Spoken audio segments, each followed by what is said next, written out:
Sud Radio Sport.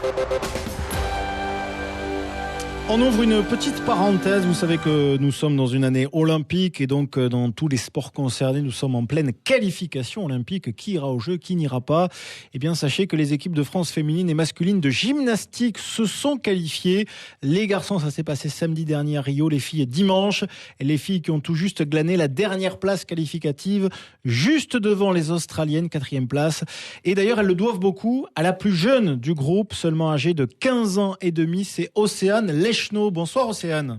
Bonsoir. Et bravo pour cette qualification de l'équipe de France de gym, l'équipe de France féminine, d'ailleurs qui fait pareil que les garçons. Nous aurons les deux équipes de France pour les Jeux Olympiques de Rio en août prochain. J'imagine d'abord, Oriane, grosse satisfaction parce que c'était une de tes premières finalement avec l'équipe de France. Oui, c'était ma première compétition internationale en senior. Donc, ouais.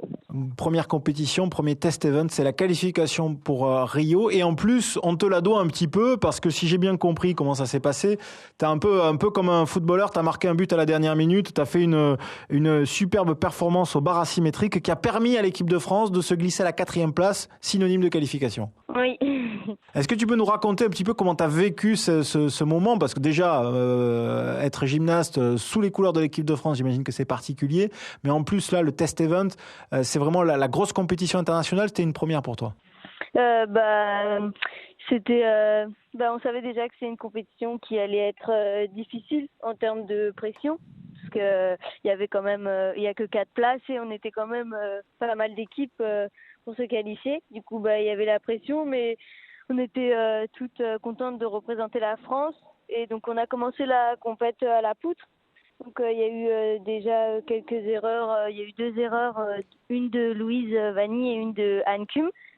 Après sol et saut, ça s'est bien passé, mais on savait qu'il fallait qu'au bar on fasse un sans chute. Et donc je passais à la 5e position parce que normalement les filles devant moi, elles assuraient leur mouvement, elles le répétaient sans chute, mais il y a Marine Brevet qui a fait qui a fait 2 chutes, et du coup je savais que il fallait que je réussisse mon mouvement ou sinon ça passerait pas. Donc j'ai eu beaucoup de pression quand même, mais il y a Anne Cum et toutes les autres qui m'ont quand même bien aidé à gérer la pression. Elle me parlait pour pas trop que je regarde les passages des filles, pour que je reste bien concentrée sur mon passage et que je réussisse. Et ça s'est bien passé. Bien passé. Tu as eu une super note sur les barres asymétriques. C'est ton agrès préféré? Non, j'aime tous les agrès, mais... T'as pas de préférence? Non, pas tellement. Ah d'accord, parce que d'habitude les gymnastes ont toujours une petite préférence. Quand même, il y a un agrès où ils sont un peu plus à l'aise, ils savent qu'ils vont performer un peu plus que d'autres.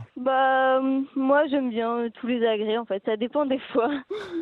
Alors, c'était ta première sélection avec l'équipe de France. Alors, ça a été plutôt intéressant puisque tu as permis à l'équipe de France de se qualifier pour les Jeux. Est-ce que ça t'octroie d'emblée une qualification toi-même avec cette équipe de France pour les Jeux, ou la sélection équipe de France peut changer encore? Comment ça se passe mécaniquement? Elle va changer, elle peut changer.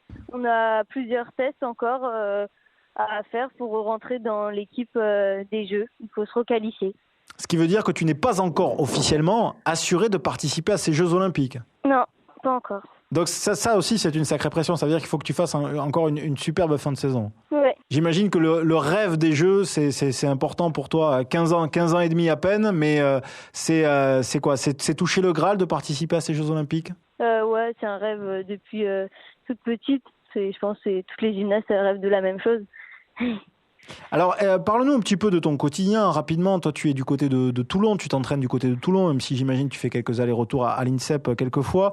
Comment tu organises à 15 ans et demi? Donc, tu es au lycée, au collège? Au lycée? Oui, au lycée. Au lycée, comment tu organises ta journée? Parce que c'est beaucoup d'entraînement. Ouais, on a un entraînement le matin et l'après-midi. Les cours, ça commence à 8h, donc le matin, on part pour les cours à 8h. On a jusqu'à 10h. Après, de 10h à midi et demi, on a la gym. Après, donc on a un petit temps, on a 1 heure pour manger jusqu'à 13h30. Après, on reprend les cours de 13h30 à 15h30. Et après, on a gym de 15h30 à 19h. Mais c'est bon, ça se passe bien à l'école? Ouais, ça va. Bon, très bien. Merci beaucoup Auréane Lechneau qui a qualifié l'équipe de France pour les Jeux Olympiques à Rio en août prochain et qui sera peut-être, on l'espère pour toi Auréane, dans cette équipe de France qui ira à Rio en août prochain. Un objectif peut-être individuellement, j'imagine que la médaille, ça fait rêver. Oui, c'est sûr. Voilà, la médaille, quelle qu'elle soit, n'importe quelle couleur, même si l'or, évidemment, c'est toujours mieux. Merci beaucoup, Auréane Lechneau, d'avoir été avec l'invité de Sud Radio ce soir. Voilà, c'était le petit clin d'œil de la rédaction de Sud Radio pour saluer cette équipe de France de gym féminine qualifiée pour les Jeux Olympiques à Rio. Sud Radio Sport.